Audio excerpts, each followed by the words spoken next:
Hey everyone, in this part we're going to model detail on the shoes. We don't have to sculpt anything on the shoes because I'm going to show you a method that I found that really works for what the shoes look like. And if we look at our background image again, you see our shoes really just have a bunch of wraps around them. So what we're going to do is we're going to select the shoes, tab into edit mode. Here we're going to hit Control R and we're using mouse wheel to scroll up to have two of these purple lines here. Left click, and I'm going to go to face mode, select these faces here, hit Shift D to duplicate, and P to separate the selection. And we're going to get rid of the mirror modifier. We'll add another one later. Just want to focus on this one side right now. We're going to add a shrink wrap modifier, and these shoes are circle 002, so we're going to make our target circle 002. We're going to say keep above surface and give it the offset of 0.001. We're also going to add a solidify modifier. So you see it has a little indentation here. I'm going to change this to smooth and also change this to smooth. And we'll turn on world ambient occlusion also. But what this enables us to do, in fact, let's change this offset to 0.01.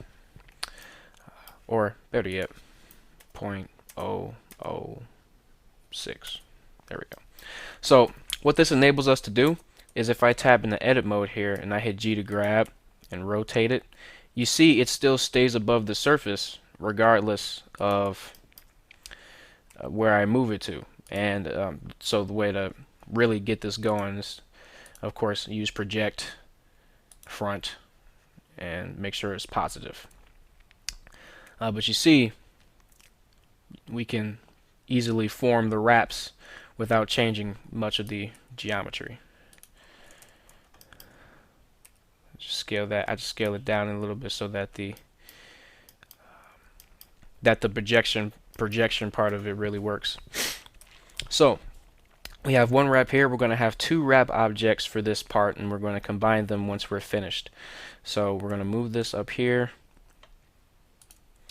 Hit Shift D to duplicate that, move it down, give it some rotation, move it back on the inside so that it projects properly.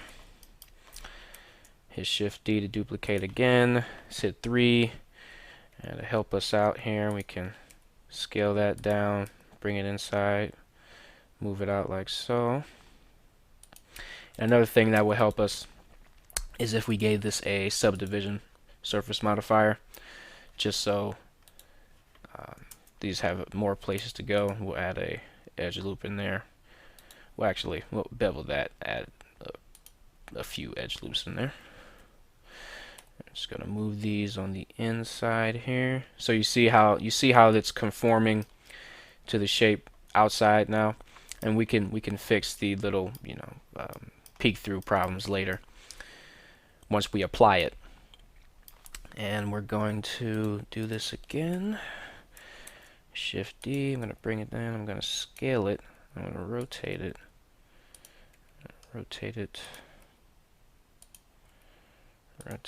and bring it in here.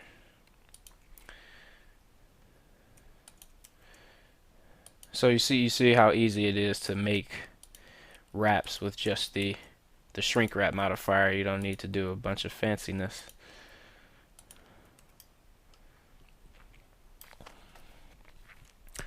And I'm going to scale that on the Y just to give it some more thickness. Move it on the Y here. I'm going to move that on the Y also. Okay, awesome. So now that we're finished with this part, this is just the first part. What I'm going to do is select this, hit Shift D, right click, P, selection. So I just separated this into its own object. What we're going to do with this object is apply the shrink wrap and keep the solidify for now, because all we need to do for this now is just Alt S and make sure you hit Control comma so that your orientation point is in the center here. You just want to scale those out so that they're not intersecting with the shoe. If they still intersect a little bit, that's okay. Just add the edge loops where necessary.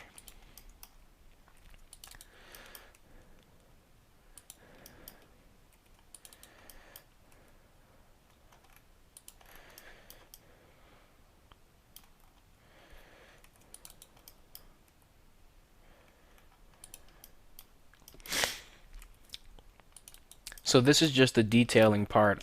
We're going to bake textures to the shoe also. We're just doing this because we don't have to necessarily sculpt all that detail. We can actually model it fairly simply, and then once we're done modeling for our low res mesh, we can bake the textures onto here. Okay. It's looking alright so far. Okay.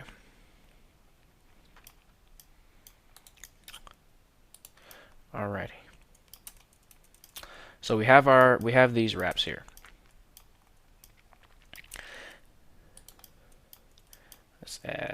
Let's bevel this and bring it. Okay. Bring that out a little bit. Bring that from under there. There we go. Okay, so now that we have that, our mesh that we have here, we're going to change the offset to 0.004. And what that'll do is, just going to start moving this around again. Scale it down in here. Let's add a edge loop. Add 2 of them.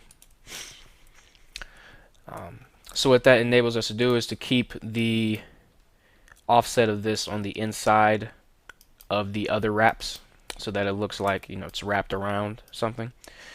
And another thing we can do, or we might want to do actually, is to just to make this simpler for us, delete these edge loops and just subdivide it. And make sure you turn the smoothness on that subdivision all the way up. Yeah, okay. So let's go in here and let's finish getting this stuff ready. So we got some cool wraps going on here. So you see, got some in there. That looks nice. I'll shifty that. Got some wraps in here.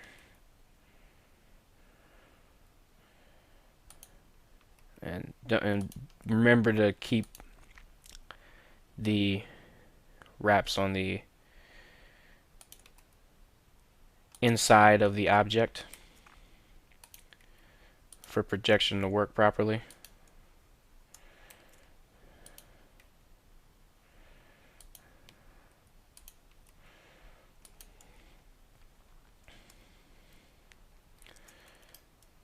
So our wraps are coming together fairly nicely.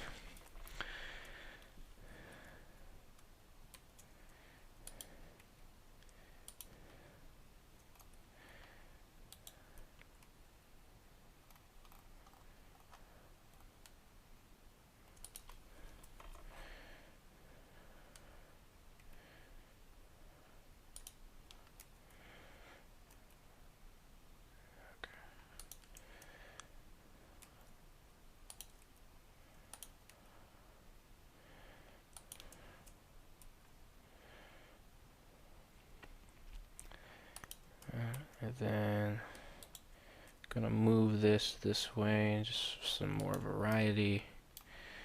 And I think actually I'm gonna move this one this way also. Well, I'll move this one this way. move the other way. I keep saying this way.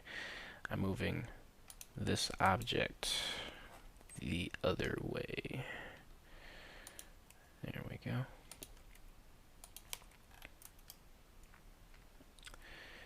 And that's that, really. So now that that's finished, we're going to apply the shrink wrap and apply solidify. And now all that's left to do is to move them from up under each other so that they're easily distinguished from one another. So let's select one, hit Alt S, scale it out, and we can scale some of these inward too, but not too much.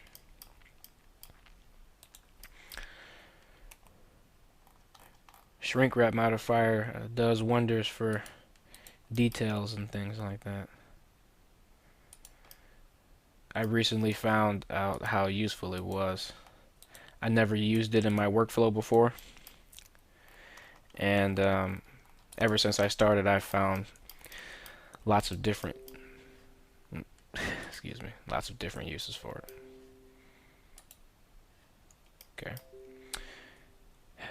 Okay. Sorry about this, guys.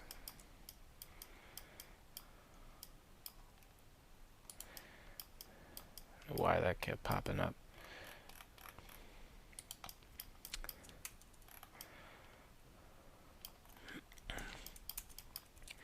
Just gonna scale all these out so that they're still bits of them intersecting with the mesh. It just takes time to move them all. I'm going to put this part in time lapse. You guys know what to do. Just move the parts on the inside so that they have the appearance that they're overlapping. And I will be back.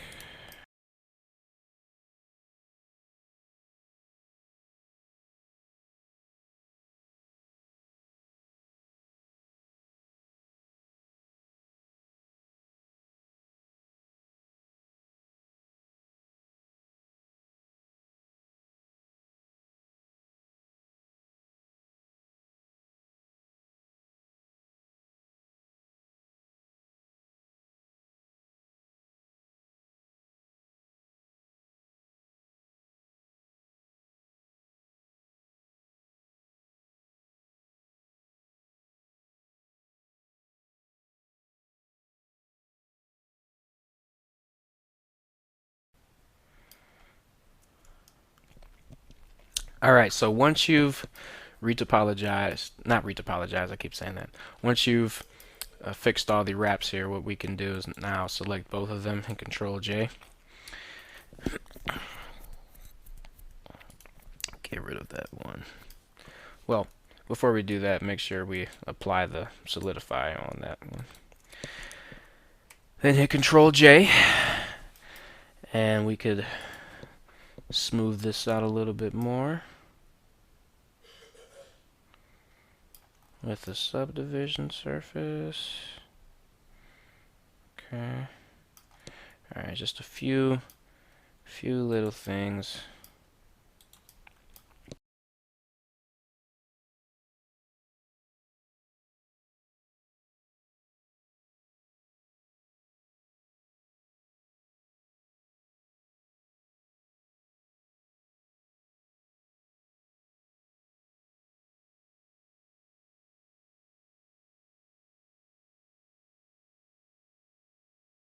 Okay.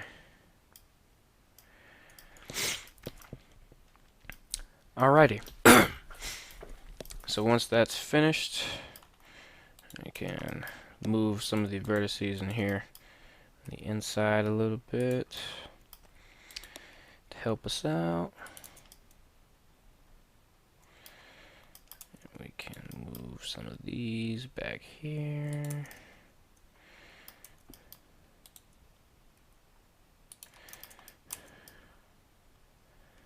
And that's the detail. So what we can now do is mirror modify that, and we're not going to worry about that looking the same. They're just shoe wraps. But what we will do is make sure that the pants give the convincing appearance of being tucked into the shoes.